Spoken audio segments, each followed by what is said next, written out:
Hindi totoo ito. Akala ko kasi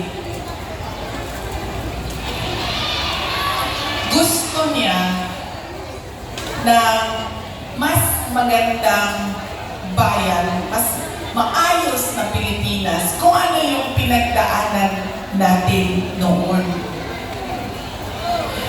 Kasi ang plataforma namin nung tumakbo kami, unity at continuity.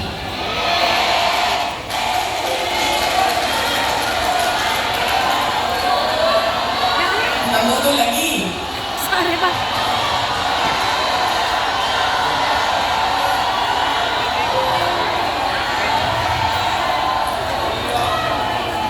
Kasi ako, sumusunod ako sa tatay ko. Ibig sabihin, sa trabaho ba, hindi ako sumusunod sa tatay ko sa personal. Kaya nga ako nagtatago, di ba? Sumusunod ako sa trabaho. Nag-mayor siya.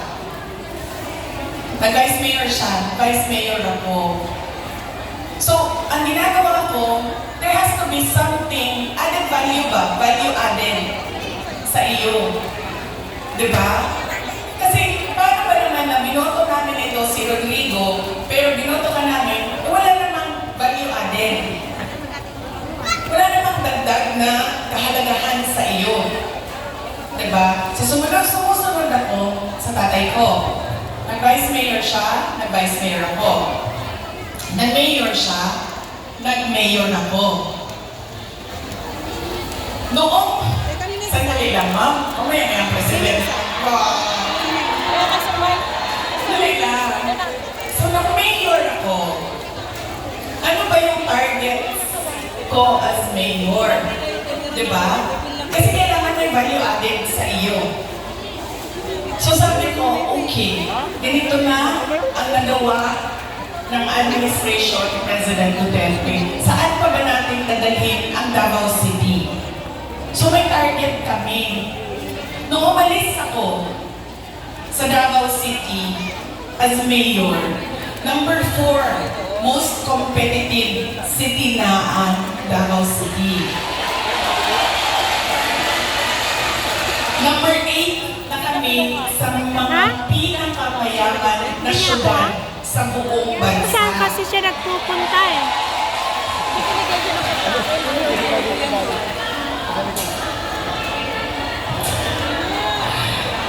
Insurgency-free na ang Davao City. Alam niyo, buong term ni PRD, hindi niya natapos talaga yung problema ng Pakibato.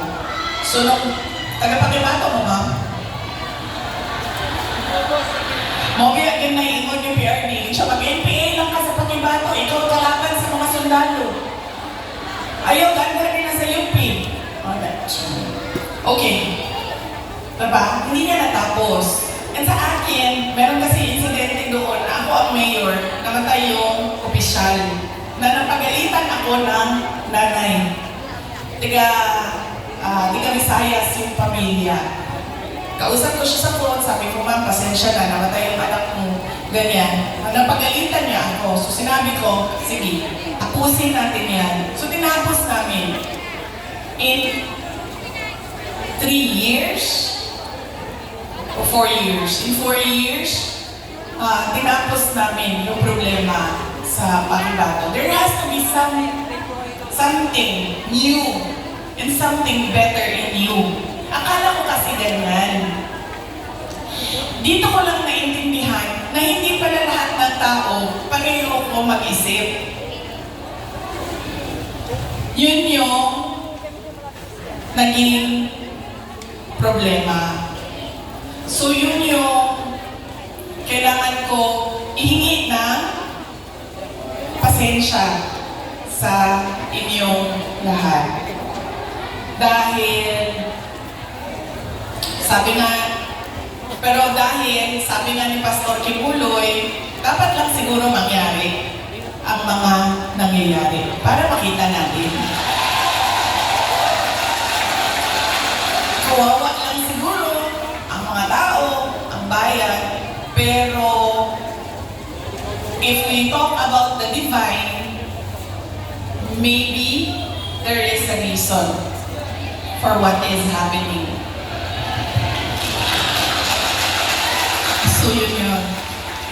Ngayon, pipili na naman tayo ng mga opisyal ngayong Mayo. Ano ba ang problema natin, mga botante? Ang problema sa atin, ang pinipili natin ay paulit-ulit ba? Pabalik-balik lang. Mahilig tayo sa sikat. Mahilig tayo sa magaling kumanta, sumayaw dito sa stage. Mahilig tayo sa nagpapa-amuse, nagpapatawa sa atin. At mahilig tayo sa hindi natin tinitingnan kung ano ba yung karakter, totoong karakter ng tao sa likod ng mukha niya sa TV. Ganyan tayo ang ugali ng mga Pilipinong botante. Kaya siguro dapat sa darating na halalan,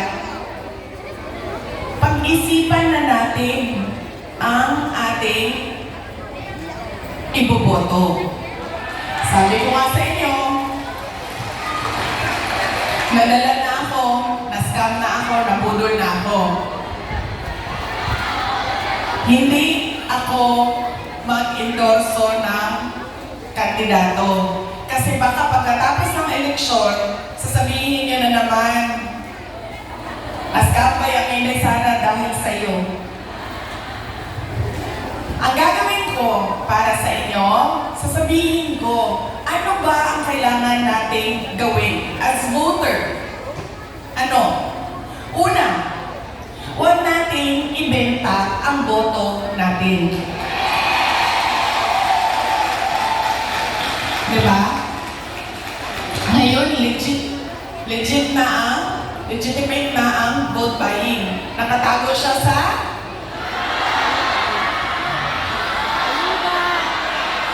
yan na nga, nandito na tayo sa topic na gusto mo, ma'am. Ayuda.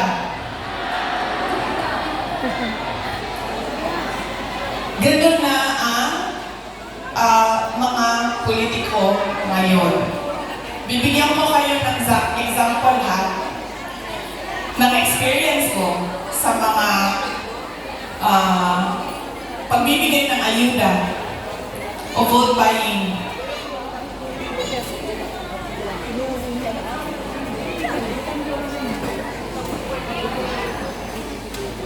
Wala na.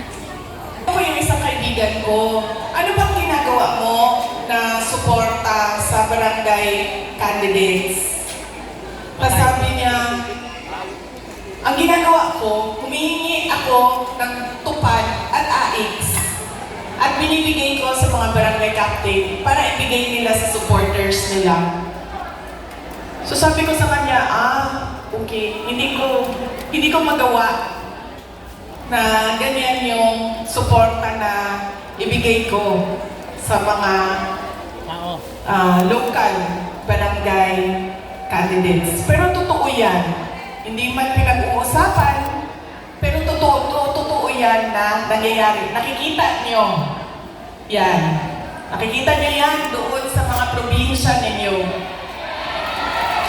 Kaya ang una, huwag natin ibenta ang boto. Alam na, si Mangga yan. Pangalawa, pag tumingin tayo ng kandidato, tingnan natin kung ano yung promises na ginawa niya o sinabi niya noon. Tapos, tingnan natin, binigay ba niya yung kanyang promise? Saan? Kung saan sa Tagalog ng promise? Pangako! Pangako sa'yo? Binigay ba niya ang pangako niya sa'yo? O iniwanan ka lang niya sa ere? At sumama sa iba? Sumama sa iba.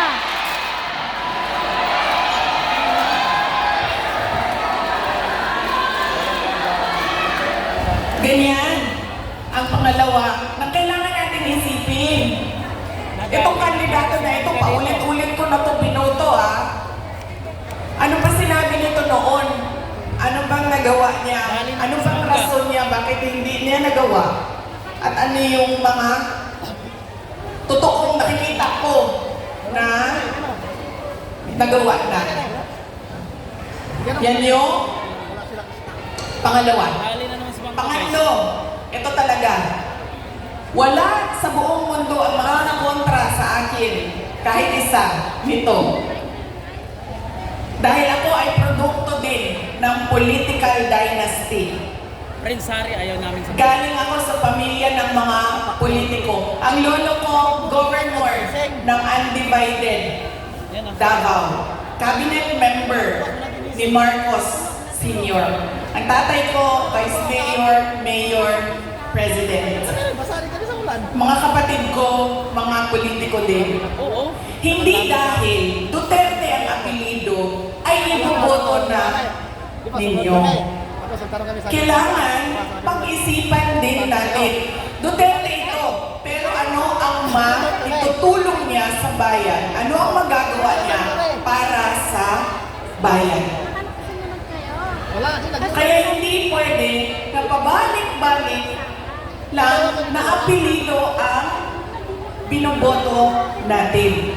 Kailangan yung anak, yung apo, yung asawa, kapag tumayo sa harap ninyo, ay meron siyang sinasabi. Parang sinabi. Hindi yung tatayo siya, at dahil Duterte siya, kakanta na lang siya para sa inyong lahat. Boto na naman dito. Pangako sa'yo. Patay na! Patay na! Kinanta na! Hindi pwede.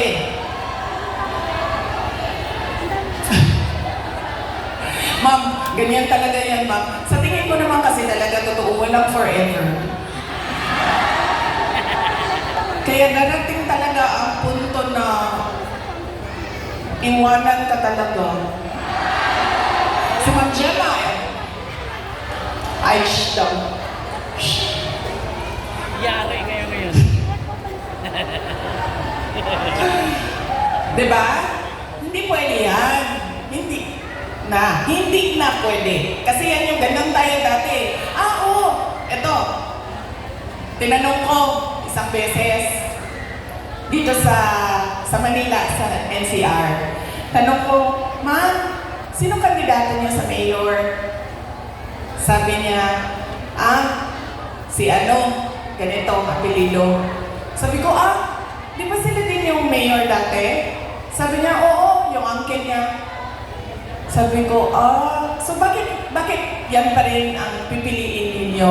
Sabi niya, nasubukan na kasi. So, syempre ako, hindi na lang ako nagsalita. Pero nakita ninyo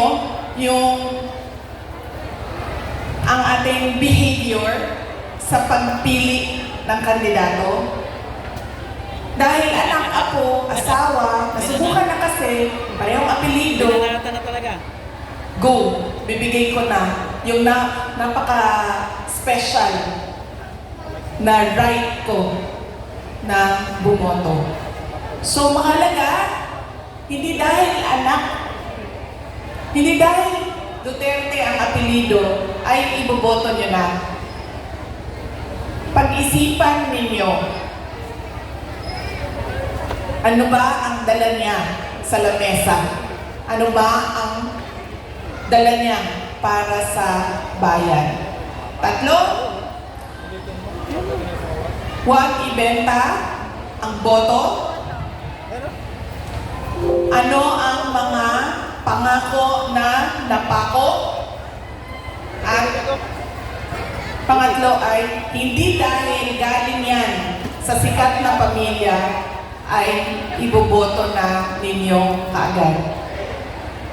So tingnan natin Wait lang po, may bigyan ko. ang mga karakter, accomplishment, abilidad, kapasidad ng mga kandidato nating senador. Kapag inutusan yan bumili ng suka, automatic na yan, may abilidad na yan.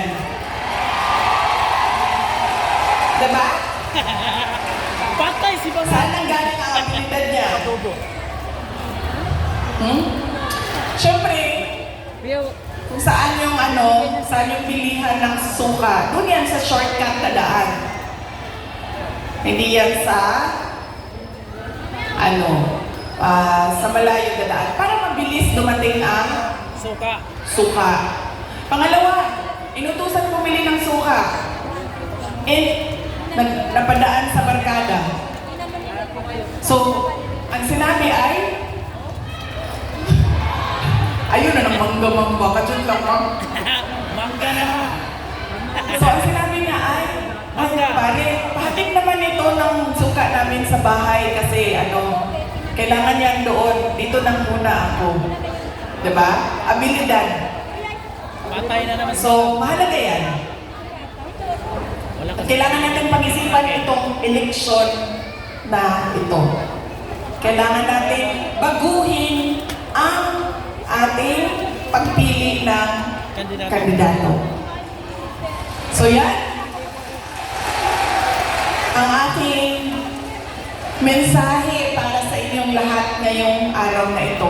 Mensahe ng pagpapasalamat, mensahe ng edukasyon, at mensahe ng pagbabago kung paano tayo pumili ng ating mga senador. Ay, hindi lang senador, governor, mayor, lahat ng ating mga public officials. So yan po ang aking ilang oras yun, mama? 1 hour na mensahe sa inyo. Sana ay alam nyo, gusto ko lumapit sa inyo. Kasi gusto ko personal yung pagpapasalamat. Kaso pwede ba na huwag tayo magkagulo? Kasi kanina sa labas, nasisigawan na ako ng pulis. Nasisigawan na niya ako kasi medyo nagkakagulo kami doon sa picture taking namin sa labas. So, pwede ba ako mag-hello sa inyo, tapos wag lang tayo magkagulo kasi baka palayasin tayo dito. Ulitin ko, maraming salamat, magandang tanghali sa inyong lahat. Daghang salamat, maayo po sa inyong tanan. Maraming salamat, Vice